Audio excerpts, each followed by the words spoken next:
జడ నాకు కళ్యాణ్ గారికి వేసాడు జడ ముడి. ఏంటి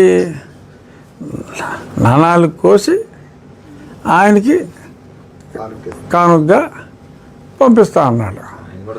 సో డైరెక్ట్గా ఆయనకే పంపుతానన్నాడు కాబట్టి, సో ఇలాగ ఆయన ముఖ్యమంత్రి అదే ఆయన హోమ్ మినిస్టర్ గారు అయిన వెంటనే మనం హోమ్ మినిస్టర్ గారు నా 4 కోసి మీకే పంపుతానన్నాడు కానుగ్గా.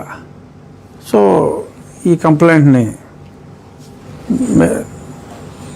మీరు చర్య తీసుకోవాలి అని చెప్పి, సో ఆయన ఎవరికైతే ఇవ్వాలనుకుంటున్నాడో సో వారికే నేను అంటే ఈలోపే నా 4 కోసి ఆయనకి పంపించేస్తాడేమో నాకు తెలీదు. ఇప్పుడు సాయంత్రం వచ్చేసి నిచ్చినేసుకుని నా మీద ఎక్కేసి ఆయన 4 కోసేసి ఏదైనా చేస్తాడేమో నాకు తెలియదు. ఒకవేళ అప్పుడు దాకా ఆయన నిచ్చినేసుకొచ్చి నా 4 కొయ్యకుండా ఉంటే డెఫినెట్గా నేను ఇలాగా, ఎందుకంటే ఇప్పుడు ఎవరో నా 4 టచ్ చేసినా ఆడే అన్నది అర్థమైపోతుంది కదా. ఇంకా దానికి అబ్బాయి నేను చేయలేదు ఎవడో చేశాడు అంటానికి కూడా లేదు. సో అంచేత ఖచ్చితంగా ఈలోపు అయితే ఎలాగో ఆడుకోసాడని అర్థం అవుద్ది.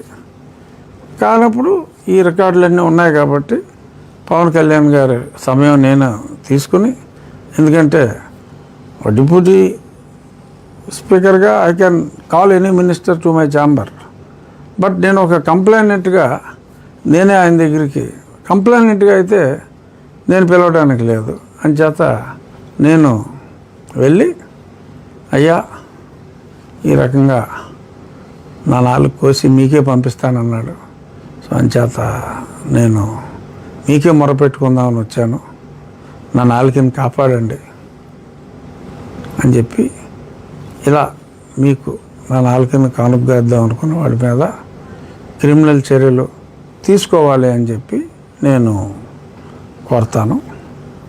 బట్ ఇందులో ఇప్పుడు న్యాయం జరగదా అని అంటే అప్పుడు ఫాస్ట్గా న్యాయం జరుగుతుంది అని నేను అనుకుంటున్నా. ఎందుకంటే ఇప్పుడు సునీల్ కుమార్ గారి మీద యాక్షన్ తీసుకోమని చెప్పి 2 ఏళ్ళు అయింది, ఇప్పుడు వచ్చి లేదు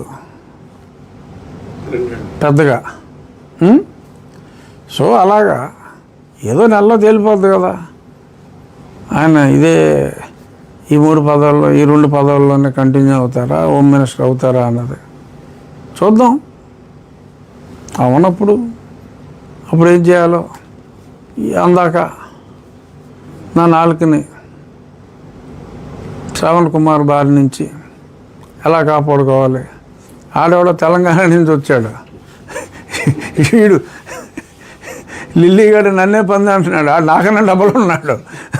ఆడేవాడో తెలంగాణ వాడు, నేను 2 ఊర్లకు వస్తా 4 ఊర్లకు వస్తాడని చెప్పి లెక్కలేస్తుంటాడు లిల్లీగాడు. సరే ఆ లిల్లీగాడి గురించి ఎక్కువ మాట్లాడుకుంటాం, సిల్లీగా ఉంటుంది అనుకోండి. కానీ ఈ రకంగా ఎంత చౌకబారుగా ఓ పబ్లిక్ మీటింగ్ పెట్టి నేను ఇలా చేస్తా అలా చేస్తా డిప్యూటీ సీఎం అవుతా, తర్వాత ఎవరో ఒక ఆయన అతన్ని విపరీతంగా పొగిడాడు, ఎవరో ఫార్వర్డ్ కాస్ట్ ఆయన. అప్పుడు లిల్లీ హావభావాలు ఉన్నాయి, అది చూశాను నేను. నిజంగానే ఏదో అయిపోయినట్టు అసలు నిజంగా ఆ ఫీలింగ్స్ అనేది అసలు వర్ణనాతీతం. సో ఆ వర్ణించిన వ్యక్తికి అంతకంటే పూర్తిగా అలా పొగట్టం ఎవరి వల్ల కాదు.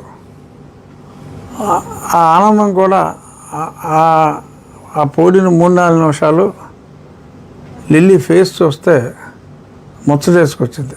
మీరు కావాలంటే మళ్ళీ చూడవచ్చు.